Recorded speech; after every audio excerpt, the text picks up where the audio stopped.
Good evening to you, ladies and gentlemen. This is Scott Manning coming to you live from Scott Manning YouTube Sports Talk. I want to thank all of my loyal viewers for being with me tonight. It is now time for the Scott Manning College Football Podcast pregame show. The only college football pregame show on Friday night here on YouTube. I got a lot to talk about. I got 5 big college football matchups this week I want to talk about. I'm also going to start a new segment tonight. It is called my Up-Down segment. I'll explain what that is when I get to it, but we got so much to talk about tonight. I'm just going to go and just jump right to the show, get right to it, and let's have a great show tonight, and let's have a lot of fun. Well, folks, this is it. Tomorrow night, 7:30 on ABC, number 4 Ohio State, number 9 Penn State. The game, this is the biggest game of the year for both schools. This is it. The Big Ten East could possibly be decided tomorrow. There's something to think about here. The bottom line is very simple. There's a lot at stake. Everybody thinks it's just an easy game, but I'm going to tell you now. This, my friends, has got the makings of a high-scoring shootout. If you want defense, forget it. It ain't happening. Let me explain why. The Penn State offense, 55.5, they've been averaging 55.5 points per game. Ohio State offense, 54.5 points per game. And Penn State coach James Franklin said, I've got a lot of respect for Dwayne Haskins as a quarterback. He's a great quarterback in the Big Ten, but let's see what our defense does against him. He's a throwing quarterback. He can get the job done, but he's going to have to be able to run against our defense. And he's even said some nice things about J.K. Dobbins and Mike Weber, too. He said they're the best wide receivers in the Big Ten right now. And James Franklin, I got to admit, he said some nice things about Ohio State. But what will happen tomorrow night? We'll have to wait and see on that. Urban Meyer talked about Trace McSorley and saying, Trace McSorley is a great quarterback. He's a great runner. He can run the ball. And you got Miles, and you also got to worry about Miles Sanders. And I'm going to tell you right now, I want to see what our defense can do against him without Nick Bosa. That's going to be the key issue. Now, Urban Meyer is absolutely right. Here's the thing. Ohio State's going to be minus Nick Bosa. However, the defense, we have so much talent. Draymond Jones, he can do a lot of damage. And the Ohio State defense, they got a lot of talent. Their depth chart is one of the best. But they got to be able to stop the big plays tomorrow. And here's what Ohio State needs to do if they want to beat Penn State in Happy Valley. The first thing, stop the run. They've got to stop Miles Sanders. And you'll keep this in mind. Miles Sanders is just coming off fresh off of a 200-yard game against Illinois last Friday night. And I'm not kidding. It was last Friday, by the way. But anyway, Trace McSorley. Here's somebody else to think about. He's 26-5 for his career at Penn State. Remember 2 years ago in Happy Valley, Penn State ruined the party. Ohio State did get into the college football playoff, but they ruined the party for Ohio State and their chance to win the Big Ten championship. Keep this in mind. The winner of this game has gone on to win the Big Ten title. Keep that, and that's something to think about. So, let's say it now. The Big Ten East is up for grabs tomorrow night. This is a major high-stakes football game tomorrow night in Happy Valley. I'm not making this up. And let me say this. Ohio State has to answer the bell early. Ohio State has to answer the bell early. They cannot get behind, or Penn State's just going to have a field day. And Penn State, they got to try to find, if they can get to Dwayne Haskins, that would be something. If they can stop Dwayne Haskins, if Penn State's defense can step up and stop him, that would be Major League big. If they got to stop Mike Weber, they got to stop J.K. Dobbins. That's something to think about too. But the Ohio State defense has got to stop Miles Sanders. They got to stop the run. That is the big issue right there. And I'm going to be totally honest with you. As far as the final score goes, I think Ohio State is a 3-point favorite. But I'm going to go with Ohio State 27-24. I think it is going to be a close one. And the over-under for this game, in case you are wondering, is 70. I'm not sure how I feel about that. I'm kind of on the fence with that. But anyway, I think it's going to be 27-24. Ohio State wins a close one. I really do. But Think about the total offense. Ohio State has been averaging 599 yards total offense for the season. Penn State's averaged 514.5. But the yards allowed, that's a big one. Ohio State's defense has allowed 323.3 yards per game. That's what their defense is allowed, and Penn State's allowed 345.8. I'm not making these numbers up. I looked at the numbers. I've crunched the numbers. I take that very seriously. And, of course, we've got some guys on my watch list for Ohio State. Dwayne Haskins, J.K. Dobbins, Mike Weber. But there's two great wide receivers that Ohio State has. Paris Campbell and K.J. Hill, 40 catches combined for 556 yards this season. That is something to think about for Ohio State going into this big matchup tomorrow night. As far as Penn State goes, Trace McSorley, 763 yards passing this season. Running backs, Miles Sanders has rushed for 495 yards this season. And KJ Hamler for Penn State, their wide receivers only had 170 yards receiving. That's something to think about too. Now, Dwayne Haskins has thrown for 1,194 yards. He's going to have to prove that he's good because Ohio State's had 4 easy victories, 4 blowout victories. This is the first real test for Ohio State this season. Penn State, they had an early season challenge against Appalachian State to open the season. Since then, they've just been red hot too. The winner of this one is going to be in the driver's seat to win the Big Ten championship, or at least get there. Because keep in mind, whoever wins this game is possibly going to wrap up the Big Ten East, and that's all there is to it. And I'm going to say it now. Whether it's Penn State or Ohio State, the winner of this game, I guarantee you, will be playing for the Big Ten championship. And that's all there is to it. And I'm going to say this now. Good luck to both teams. I'm going to be cheering for Ohio State, I admit. But I will say this in all fairness to everybody. Good luck to both teams. May the best team win. And that's all I can say. But I'm going to be talking about Dwayne Haskins here in a little bit because I'm starting a new segment on my show tonight. So let's kick back, relax, and enjoy it. Now, that's not the only primetime matchup in college football tomorrow. There's 2 more primetime matchups I want to talk about for tomorrow night. The next one I want to talk about, number 7 Stanford, number 8 Notre Dame. This one could possibly have college football playoff written all over it. And I'll explain here in a minute. Now, it's very simple. For Notre Dame, they've got to find a way to stop KJ Costello, and Notre Dame's got to find a way to stop Bryce Love. And they also got to stop JJ Arcega-Whiteside. How can you do that? Now, Notre Dame's got a great defense. They're one of the best in the country. And I'll give you that any day of the week. Now, Notre Dame's only allowed 19.3 points per game. That's what they've allowed. That's what their defense is allowed. Stanford's defense is only allowed 13.5. There's something to think about there, too.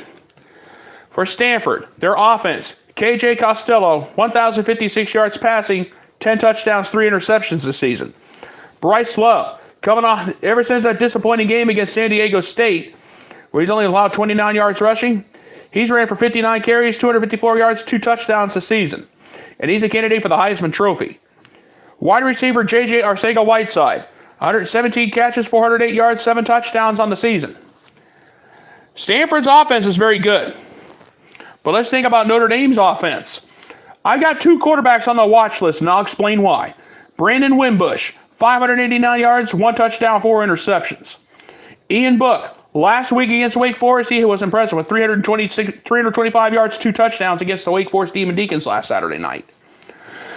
And, of course, Notre Dame's got the running back, Tony Jones Jr. They know how to run the ball. He's got 263 yards, 3 touchdowns on 46 carries this season. Wide receiver Miles Boykin, 9 catches, 167 yards. That's something to think about, too. Now, if you think about it, this game's going to be very close. But here's something else to think about. Notre Dame, their offense has been averaging 31 points per game. To Stanford's 29. Total yards per game. Notre Dame has the advantage. 415.5 to 365.3. Notre Dame is better in the air at 231.8 yards per in the passing game with 231.8 yards. Stanford's better in that department at 264. The rushing offense, Notre Dame does better running the ball on the ground. They average 183.8 yards per carry per game. The Stanford's 104.3. So this is what needs to happen. Notre Dame's defense has got to stop the run. They got to stop Bryce Love. They got to do that, and they've got a ball hawk. They got a hawk, J.J. Arcega-Whiteside all night. And, of course, the defense, they've got to find a way to get to K.J. Costello. If they don't do any of that, game over. And as far as the Stanford defense goes, we don't know who's going to be starting a quarterback for Notre Dame yet. That we don't know for sure. But I will say this. The Stanford defense has got to answer the bell. They've got to stop Ian Book or Brandon Wimbush, whoever gets to start. And if they can and they got to find a way to stop Tony Jones Jr. for getting a lot of big plays tomorrow night. There's a lot to think about there. And the bottom line is, whoever wins this game could be in the driver's seat to get into that to get a top 4 spot in the college football playoff. I'm not saying anything yet. And I'm going to come back and talk about this game a little bit more a little bit later on because I'm with my new segment I'm going to be starting. That I'm starting here tonight. Okay, the next game I want to talk about, number 12 West Virginia, number 25 Texas Tech. Now, this game is an early game tomorrow. It's a 12 noon game, if you can believe it. However, it's well worth the talking about. West Virginia versus Texas Tech. In the over-under for this game, West Virginia is a 3-point favorite, and the over-under is 72. Just real quick, just to mention that. Texas Tech quarterback Alan Bowman has been very impressive this season. 1,557 yards passing in 4 games. He is second in the nation in passing. Everybody's overlooked him in the Big 12. West Virginia quarterback Will Grier, 1,117 yards passing in 3 games. He's 12th in the nation. Very impressive. West Virginia head coach Dana Holgorsen said some nice things about Texas Tech quarterback Alan Bowman. He said he's one of the best quarterbacks in the Big 12. Everybody's overlooked him, and I'm going to say it now. He's a great guy. He's a great quarterback. He's one of the nicest people I've ever met. Seems like a nice dude. And I'm going to be honest with you. He's a great quarterback, and he's going to present a challenge to our defense. As a matter of fact, Texas Tech head coach Cliff Kingsbury said this about Will Grier. He said, Will's just a down-to-earth guy. He can get the job done. I've seen what he's done. Our defense, we're just going to have to go out and stop him. We're going to have to find a way to stop him. We'll have to answer the bell early. If we can do all of that, we have a chance. And I'm going to say this now. If our Texas Tech defense can get to Will Grier, he's going to have a long game. And that's all there is to it. All right, let's think about this for a minute. If you look at the numbers, and I crunch all these numbers, ladies and gentlemen, I don't make all this stuff up. Let's think about this for a second. Texas Tech has been averaging 52 points per game. Everybody's overlooked that. Oklahoma State should not have overlooked that last week. That's why they're out of the top 25. West Virginia, they've been averaging only 42.3 points per game. But I'm going to tell you right now, if it comes down to an offensive shootout, something to think about. Texas Tech has been averaging 458. Wait a minute, back up. Let me back up. Total yards, Texas Tech has been averaging 623.5 yards per game on offense. West Virginia, 545.3. So you're thinking that's not going to be close on paper? That don't mean a thing. Texas Tech, where their rush offense, they average over 458 yards almost 459 yards per game rushing. Well, West Virginia's only been averaging 374. The passing offense, Will Grier.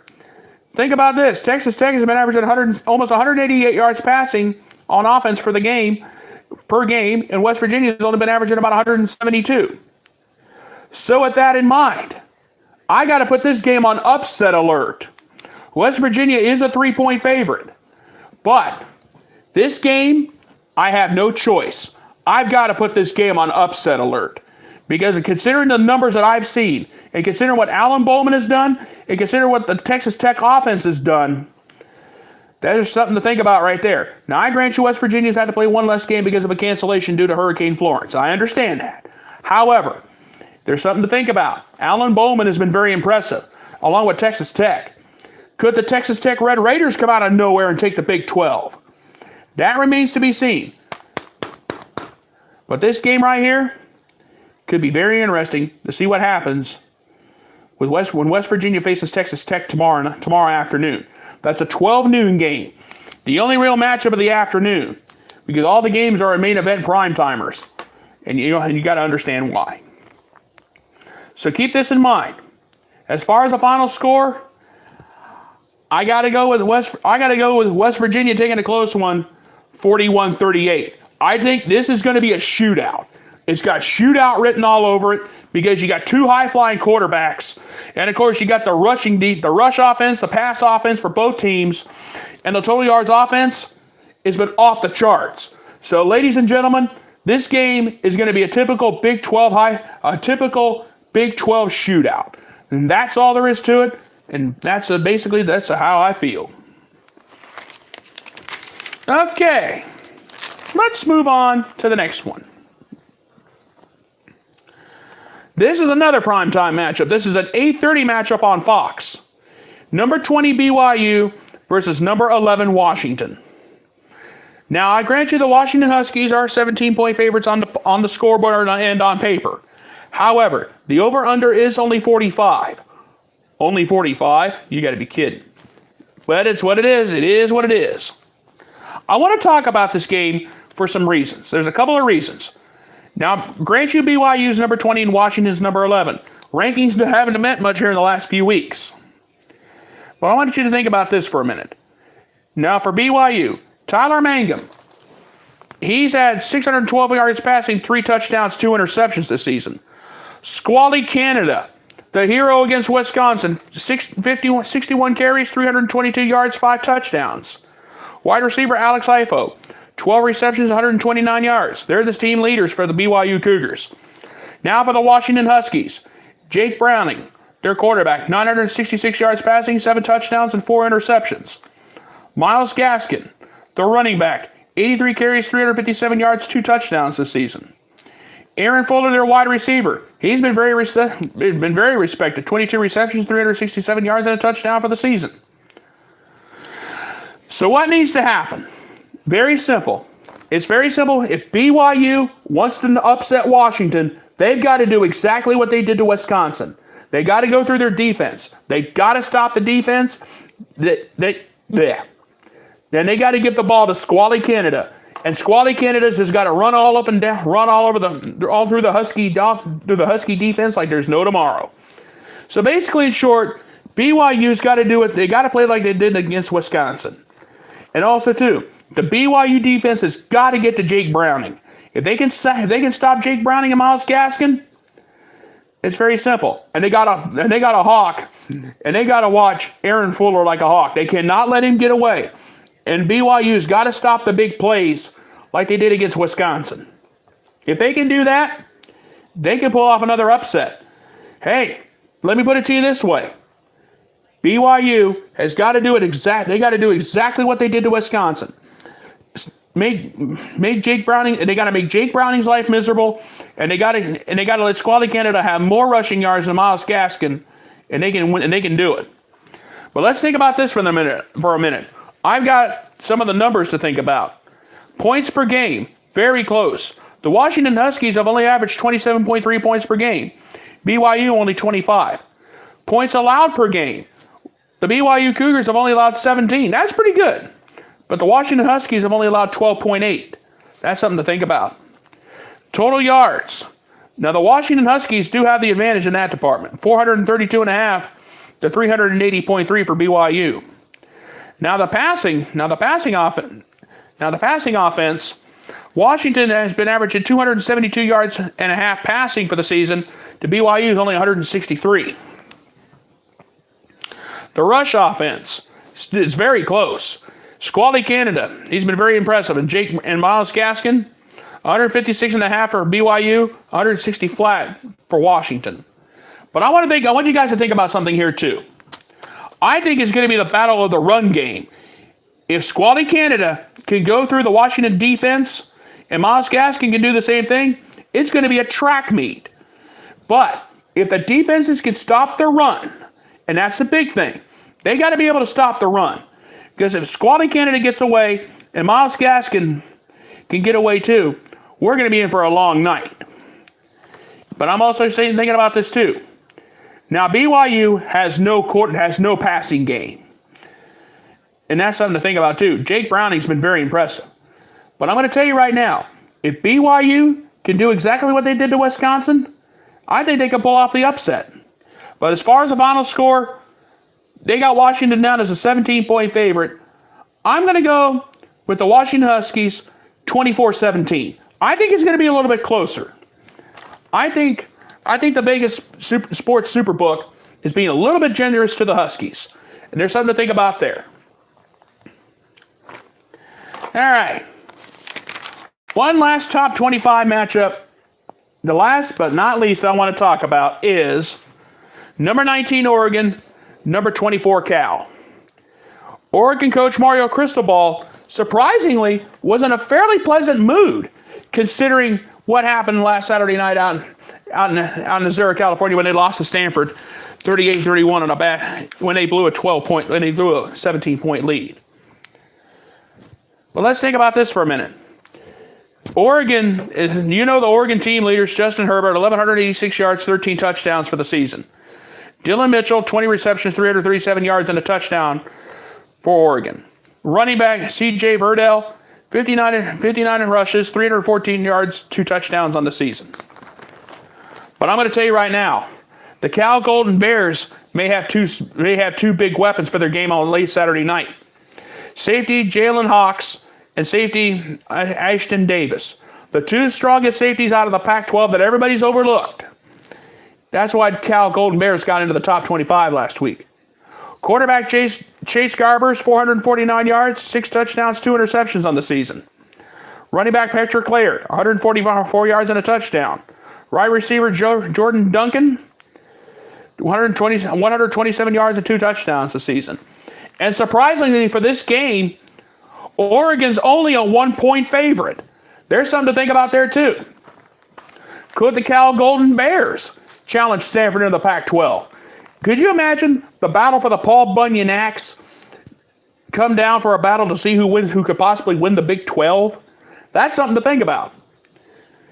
It may be more than a Paul Bunyan axe up for grabs this time. And the over-under for this game is 58. And I'm going to tell you right now, Oregon's coming off of a bad loss to Stanford. Cal's undefeated. So, could Oregon still be hurting after that loss? They're only a 1-point favorite. There's a lot to think about there. So I'm going to give my final score prediction, and I'm going to go with Cal pulling off the upset 31-28. That is my prediction, and I'm going to stick to it because I'm going to tell you right now, I think Oregon's still hurting after losing to Stanford the way they did last Saturday. And there's been a lot to digest there as well. And I'm going to say this now. If Cal can beat Oregon, we can prove that they could be the team that could possibly run with Stanford. There's a lot to think about there too. Could the Cal Stanford game could there be more up for grabs besides Paul Bunyan's axe? We'll have to wait and see on that. But my thing is, this game is going to be very, very interesting to see what happens. And this is the 10:30 late night game. And there's something to think about there too. All right. Those are the 5 top 25 matchups I wanted to talk about this week. And now, ladies and gentlemen, it is now time for my newest segment. And it's very simple. It's called my up or down segment. It's very simple. I'm going to give you a question, and I'm going to give you a little phrase or a little question here. All you have to do is vote up or vote down. Very simple. And I'll give you my opinion too. So I want you guys to be able to play along and see what you think. The first one, Ohio State quarterback Dwayne Haskins is a possible candidate for the Heisman Trophy.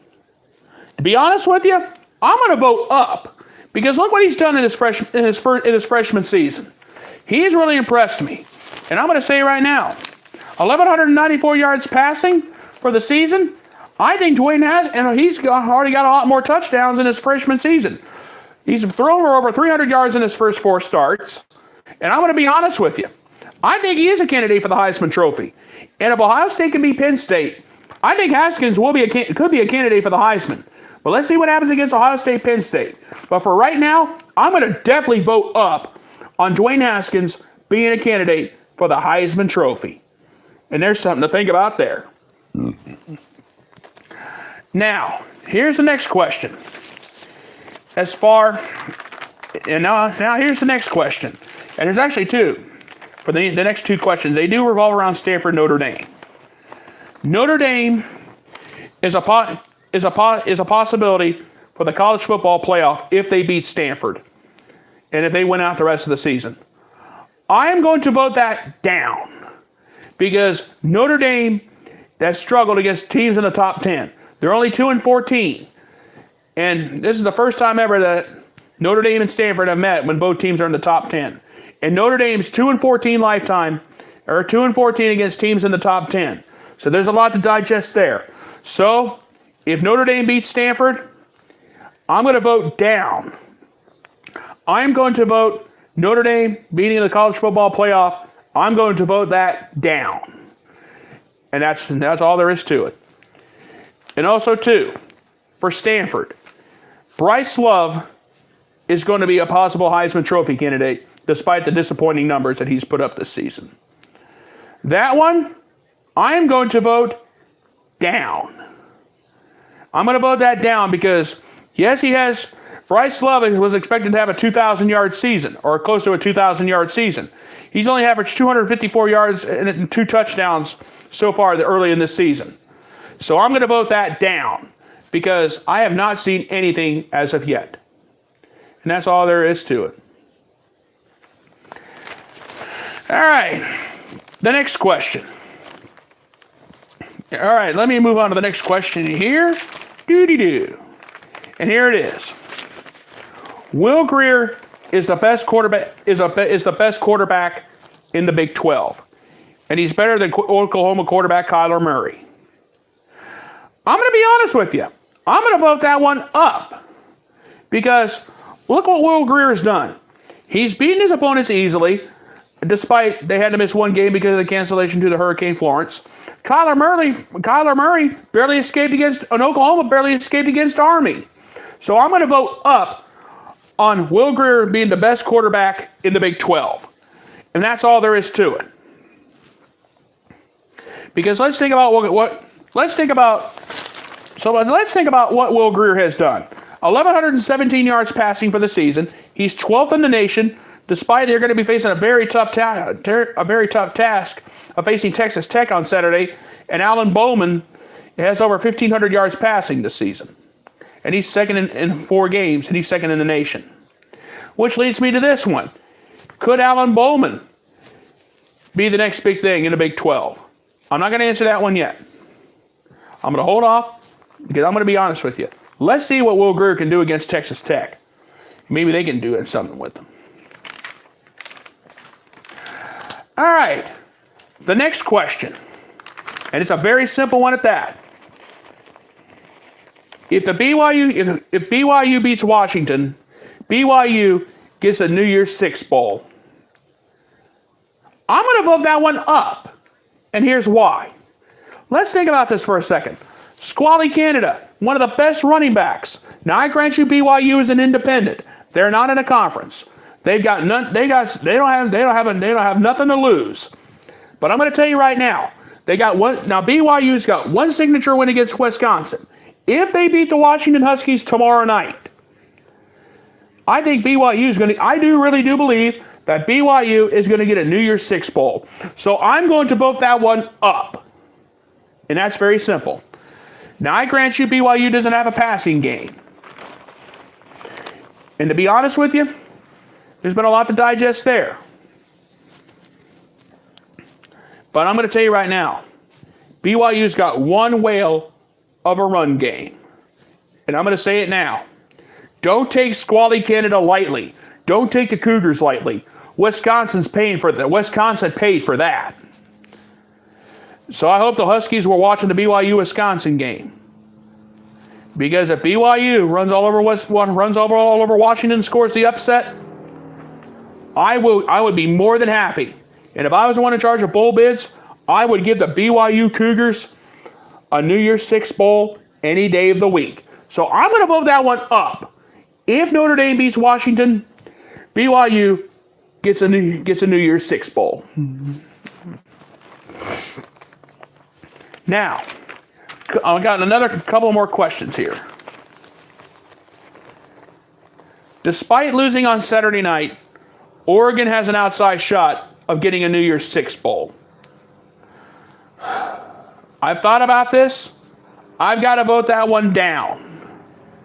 Because really, with Oregon's defense giving up 17 points late in the game, like they did last Saturday night, I just cannot, in good faith, give a New Year's Six bowl to the Oregon Ducks. Now, I grant you they're having a good season, but this loss last Saturday night really killed them. Stanford coming back and giving Oregon gave that game away against Stanford last Saturday night. And that's all there is to it. Now, the next one. The Stanford-Cal game could mean more than the Paul Bunyan Axe, and the Pac-12 Pac-12 could be up for grabs when Stanford plays Cal at the end of the season. For right now, I am going to vote that one down.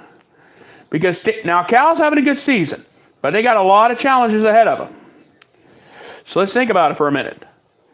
But Cal does have two great safeties, like we said, in Jalen Hawks and Ashton Davis. If they can ball hawk, if they can get to Justin Herbert or Dylan Mitchell, they have a chance. And they got to be able to stop C.J. Verdell. If they can do all that, I will vote it up. But for now, I'm going to vote Cal and Stanford, and possibly for the Pac-12. I'm going to vote that one down for the time being. Let's see what happens with them after the games. And now, ladies and gentlemen, it is now time for my closing thoughts on this night. The biggest game of the year. We got three biggies. We have three big games in prime time. Ohio State, Penn State. That one is going to decide the Big Ten East. Because the winner of this game has gone on to play for the Big Ten Championship, and they've won it. So basically, everything is on the line tomorrow night in Happy Valley. If Ohio State's defense can stop the run, they're going to win the ball game. If they let Miles Sanders run up and down all over them, it's going to be a long night. And the game is in Happy Valley, and the whiteout's going to be a factor like it was 2 years ago. Can we stop them this time? Only time will tell that. But also, too, the Stanford-Notre Dame matchup. This matchup here is going to be one of the most interesting matchups. Notre Dame is 2-14 against top 10 teams in the last few years. Stanford, they got one of the best quarterbacks. They got the best quarterback in the country. They got a Bryce Love as one of their best running backs. And Notre Dame's got to find they got a ball hawk, J.J. Arcega-Whiteside, to have any chance. And also, too, there's a lot to think about, too. BYU Washington. And I said it before. BYU is an independent. They are not playing for a conference championship. However, they got nothing to lose. The Cougars can afford to go out and play. And they can afford to try some trickery. Could we see trickery tomorrow night against the Huskies? And I've said it before.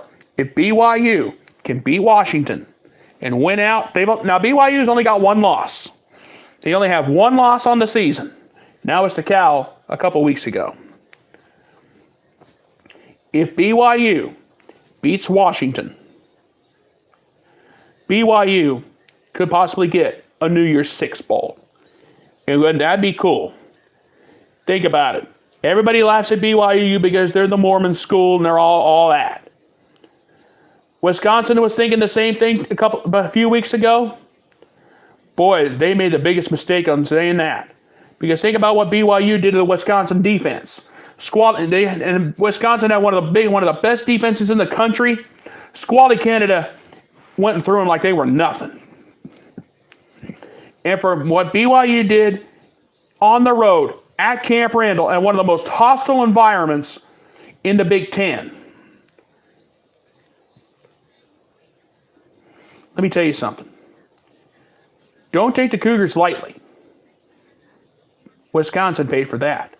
And if the Cougars beat the Huskies tomorrow night, BYU could be in the driver's seat to get a New Year's Six bowl. They're not going to make the college football playoff. But they will. But if they beat Washington, mark my words, the Cougars will get a New Year's Six bowl. And that is all there is to it. All right, folks, I'm going to go ahead and get on out of here. I want to thank you guys so much for being with me here tonight. I will be back tomorrow night for the post-game show. I will have a lot to talk about. I will probably be shooting for midnight. I'll probably be about midnight because I want to get Ohio State, Penn State out of the way. I want to get Notre Dame, Stanford out of the way. And I'm also going to talk about the BYU-Washington game. And if there are any major upsets along the way, I will pass those along to you. And I will have all that tomorrow night. And I'll do my up-down segment again tomorrow night with these same questions, and I'm going to see what you guys have to say after tomorrow night. I want to thank you guys for being with me here tonight on my pregame show. Please come back tomorrow night at about 11:30. Come back at about midnight tomorrow night, and you guys have a great night. Thank you so much for being with me. God bless you guys, and you guys have a great night. Good night, everybody. Thank you so much for being with me, and God bless.